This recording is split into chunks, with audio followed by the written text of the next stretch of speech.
Thank you. Keep it going for yourselves, everybody. I think we all deserve a round of applause for not looking at our phones for like 2 hours now. What an achievement. It's a beautiful day out. Come on. It's you guys. Yay, we did it. Thank you for having me speak here today. I'm very honored to be your class committee's last-minute second-choice speaker.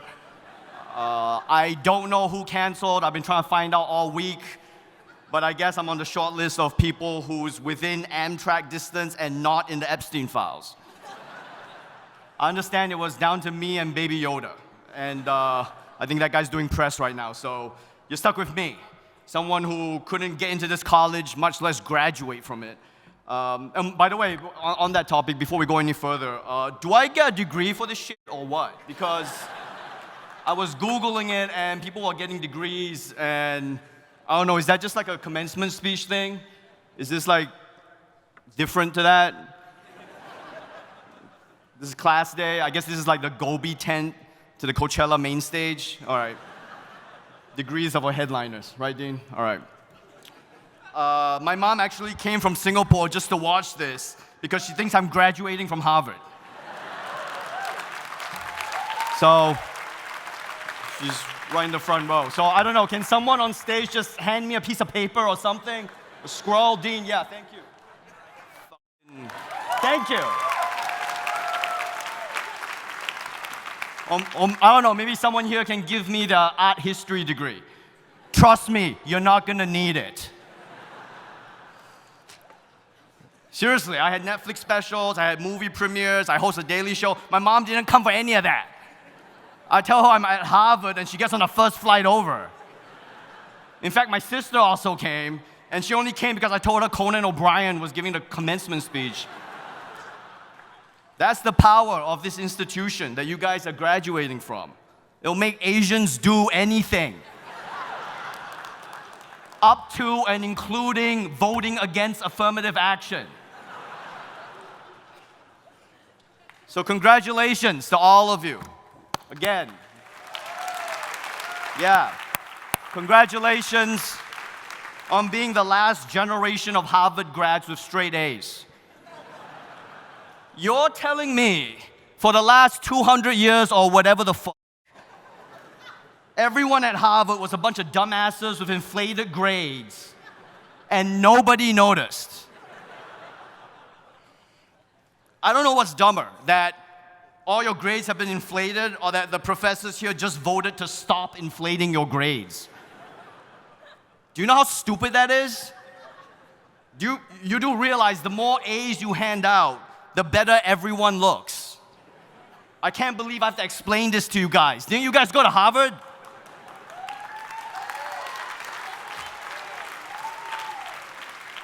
What kind of goody two-shoes professors do you have up here? No wonder President Trump's trying to destroy you. I just noticed there's a sign language guy who has the sign, President Trump trying to destroy you. Don't worry, sign language guy, it gets worse. Anyway, so no one here has good grades anymore, but good news. Good grades don't even matter anymore anyway. Welcome to the real world, graduates, where social media followers are the new GPA. These days, you can't even be a barista in Brooklyn with less than 10,000 IG followers. And if you don't like that system, well, take it up with Harvard alumni Mark Zuckerberg. While on the topic of A's, by the way, can I just say, fuck AI. Fuck AI. Fuck AI. I'm so glad you agree. I prepared a completely different speech in case you guys turned on me, but I won't be needing that anymore. Ugh. Fuck AI. Fuck it to death, all right? What's the sign language sign for that? Good to know. It's stupid. It's so stupid. Have you tried using it? It's always wrong. Like, I asked AI what's the fastest way to get from New York City to Harvard, and it told me to take Flixbus. I'm a movie star. Hello, I don't take the bus. Acela only. I mean, do you even know what AI is saying about Harvard? The garbage that AI is spouting about you guys. AI says that Harvard has a $56.9 billion endowment and that the Harvard Graduate Students Union is on strike to try to get a livable wage increase to $25 an hour. There's no way that's true. I mean, that's ridiculous. How bad are these AI hallucinations getting? Look, a lot of other respected graduation speakers in colleges around America are talking about you guys needing to master AI for the future, okay? I'm here to tell you the mission of your generation is to destroy AI. Kill it. To accomplish this, you'll have to capture and reprogram an AI to be on the side of humanity, then commandeer its own time-traveling technology, send it back to the past to defeat the current AI before it gains sentience. This isn't just graduation day, this is Terminator 2 Judgment Day. And I know there's someone sitting out here right now who's just like, well, you know, what about the use of AI to pioneer breakthroughs in medicine and physics? Well, first of all, shut up, nerd. I'm not talking about that. Obviously, if you're using it for that purpose, you're not the problem. Okay, I'm talking about the accumulation of cognitive debt due to excessive use of large language models, according to a study by MIT published in 2025 in Archive. That's right, MIT. MIT did that study. I guess you guys were too busy giving each other A's. Feel free to boo MIT, by the way, and AI, and yourselves, I guess. Look, this is actually good news, okay? This is why you guys shouldn't be scared of AI. Because I think AI is just gonna end up making mediocre people dumber. Have you heard how dumb people brag about how they use AI? They're always like, hey, did you know that AI can now read my email, summarize it, and draft a response? Yeah, you know who else can do that? Me. I can do that. You can't do that? How useless are you? You need artificial intelligence just to match me? I'm a dumbass who couldn't get into Harvard. And from what I can see, getting an actual advantage from AI in the future will require a minimum escape velocity of intelligence that I'm assuming you guys from Harvard have. Everyone else who can't match that is just gonna get dumber. And that's when you run up the score on them. Assuming we still have a functioning society, of course. But to run up the score, you're gonna have to master your craft, okay? And AI can be the fuel, but fuel is useless if you can't kindle the fire. For example, I recently used AI to use regression analysis to prove that a certain race of people are mathematically terrible at sports. I won't say which race, but thank you for not inviting Hassan Minhaj to Harvard. My point is, learning the fundamentals still matter. If I didn't know what a regression analysis was, and if I wasn't fundamentally racist, would I have been able to do any of that? No. Untalented people love bragging about using AI to help them draft their speeches and their scripts and their podcasts and their promo videos for UFC fights at the White House. Which, to be fair, even if they had filmed that for real, it would still have looked like AI. But what they're missing is this. The creating is the fun part. The best part of comedy writing is figuring out the puzzle pieces of a joke and getting the self-regard from having accomplished a difficult thing. Why? Feel free to not applaud that, you freaking traitors to humanity. Why would I want AI to take that away from me? You know what problem I want AI to solve? I want the problem of AI making everything look like shit. I want AI to solve that problem. How about that? Or how about, can AI take away the part of comedy writing where my TV pilot gets passed on, and when I ask if I can pitch it to someone else, the network says we don't want it, but we also don't want anyone else to have it? We just want you to be sad? Can AI solve that? I recently tried to introduce my friend to Buddhism through a book called Buddhism Made Simple.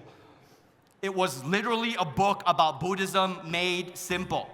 And instead of reading it, he used AI to summarize it in 10 seconds. Believe it or not, he didn't reach enlightenment.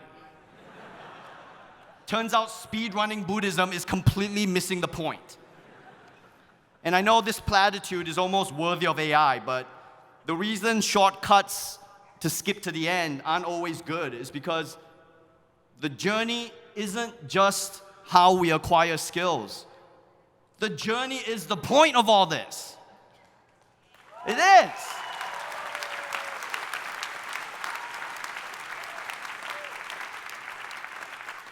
It turns out maybe the real Harvard was the friends we made along the way. Look, I know this won't apply to everyone's industry, okay? But I'm just saying, whatever your chosen profession is, please don't let AI rob you of the fun part of it. I think your generation's upcoming battle won't be humans against AI. That's at least 2 months away. It's gonna be people with substance versus people with shallow knowledge. It's gonna be mastery versus faking it. It's gonna be people with good taste versus tacky. I trust you will put in the work necessary to be on the right side of those battles.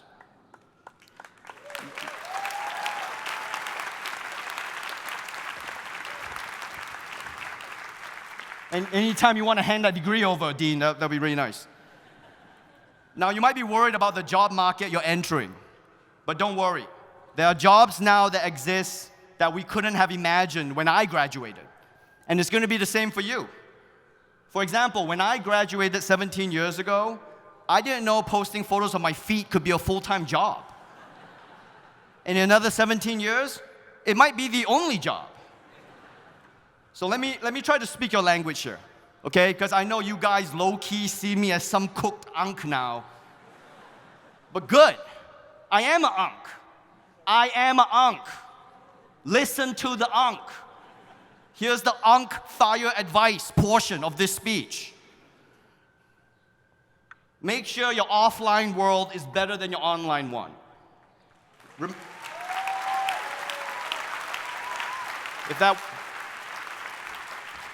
If that wasn't obvious, remember the flaws. Hug your parents. When someone invites you to a private sex island, always say no. Always. Create more than you complain. I lost track. I can't even count on my fingers. That's how bad my cognitive decline is. Being cynical or contrarian is not an indication of intelligence. You will not be able to outperform an index fund.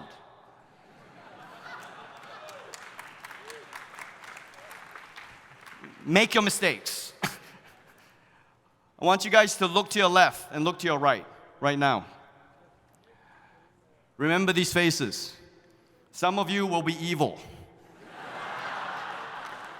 Some of you will be evil people who just want a ton of money.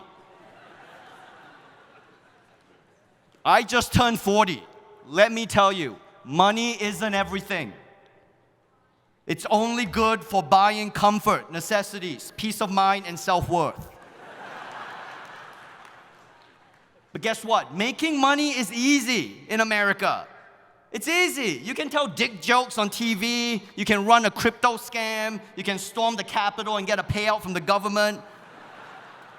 In fact, I'll prove it to you. Watch this. Which camera is it? This camera? All right. Hey, this speech at Harvard is brought to you by Panda Express.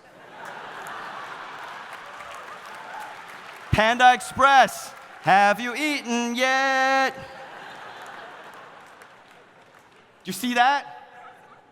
I just paid for my kids' Harvard tuition. I'm just kidding. I hope they can go to Yale.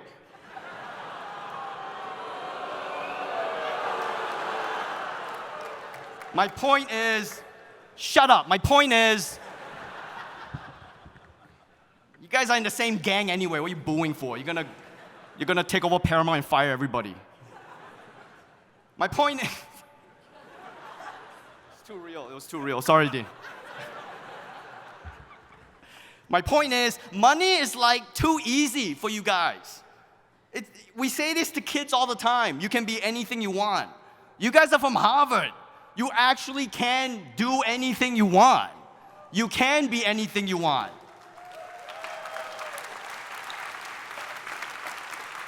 Yeah, you're not like these other dumb kids we keep bullshitting to. So I'm asking you guys, don't just chase the money. You're better than that. Tackle the world's problems, like hunger, or access to education, or microplastics in our balls. Seriously, someone should really get on that. We're all laughing here, but we all have microplastics in our balls right now. Or how about that problem when you're trying to show your date a photo on your phone, but then a notification appears at the exact same moment, and then you accidentally click on that instead of the photo, so now she's reading a private text to your mom asking if Drake is really a pedophile? Can someone fix that? And look, if saving the world is too daunting, at least chase the thing that you can't stop talking about every day to the point where it ruins all your relationships. Follow your passions. For me, that was stand-up comedy. I love comedy so much, I gladly skip weddings, birthdays, funerals, just to do open mics. People were born, people died. I don't even know what my family is anymore. I have no friends. But what I do have is the ability to talk to myself in a room with 3 other comics waiting to get on stage.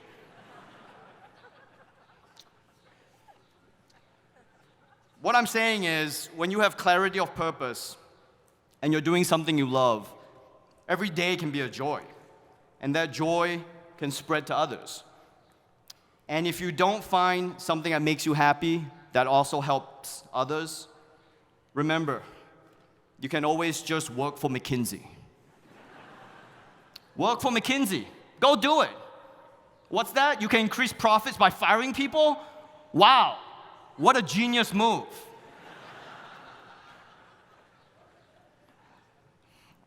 Before I go, it's okay, I wasn't gonna get into the school anyway. Before I go, I just want to do something I learned from the GOAT white guy of all time, Mr. Rogers. The greatest white guy of all time.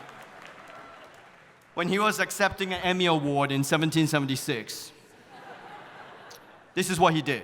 And it's kind of echoing what everyone here has said already, so sorry if you heard it, but whatever. You asked me to do this speech in 3 days, so fuck you.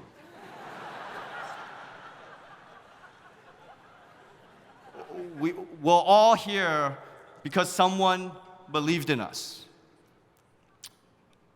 I just want everyone here to let's just do this for real. Let's just close our eyes for just 10 seconds. And I want you to actually visualize the people who helped you get here today. Let's just do it for 10 seconds. I'll time you on my vintage Rolex. Let's go. Just close your eyes. See their faces, as many as you can remember. Try to remember what they did for you, how they helped you. Okay, now I want you guys to think of your enemies. Think of your enemies. Think of everyone you hate. Think of how much better you are than everyone else. Think of everyone who said you going to Harvard would amount to nothing. And who are you thinking of when I asked you to think of people who helped you? For me, it was my wife, Hannah. It was my mom, my dad, my sister, Trevor Noah, who stuck his neck out to hire me on The Daily Show because he felt strongly that the show needed an Asian voice on it. Yes, a black man helped an Asian man get into America through affirmative action.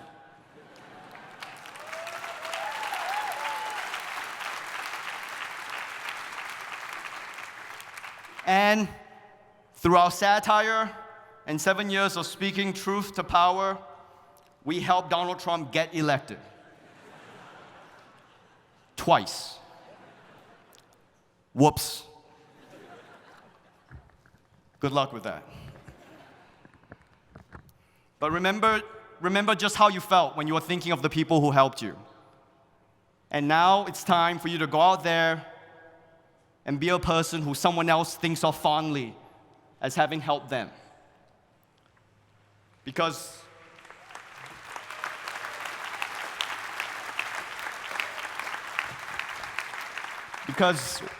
one day soon, I promise you, some kids will be asking you for advice for after they graduate. And you can say, be kind, be joyful, but for the love of God, help me destroy these machines first. Thank you for having me. You guys are awesome. Congrats to everybody, the students and the parents and the faculty. Thanks for having me here. Take care, Harvard.